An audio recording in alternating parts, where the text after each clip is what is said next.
Misconfiguration attacks.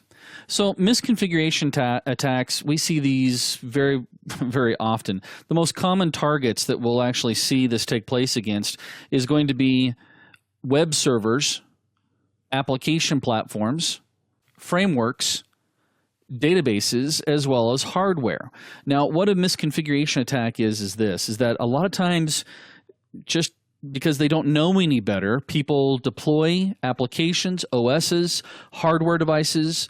Again, I'll mention the database here in just a second. If somebody throws out an SQL database, there's some default settings that are in play that if you don't know what you're doing and you don't reconfigure, you end up creating some really good targets of opportunity.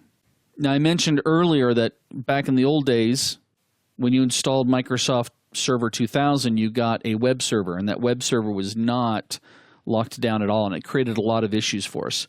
Again, there are some defaults. When you install an Apache server, there's some defaults that are set up that if you don't change them, you're going to have some issues.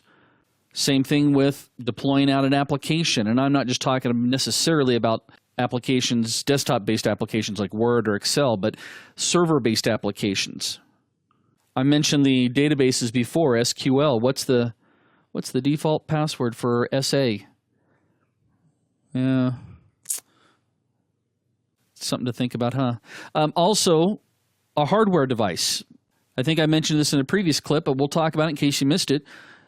A lot of people go off and they buy a piece of hardware, and it has this nifty little wizard that walks them through to install. The example I always give is you run down to, I don't know, Best Buy or Tiger Direct or wherever, and you order in a new Linksys router, and most of the time we open those up, most end users, they look at the nice little glossy instruction that says turn it on, push a button, see if you can connect up to it, and you're good to go. Well, again, what are the default passwords? There's actually a website out there that will show you default passwords, not just for the consumer-based products, but also default passwords for enterprise-based products such as switches and routers.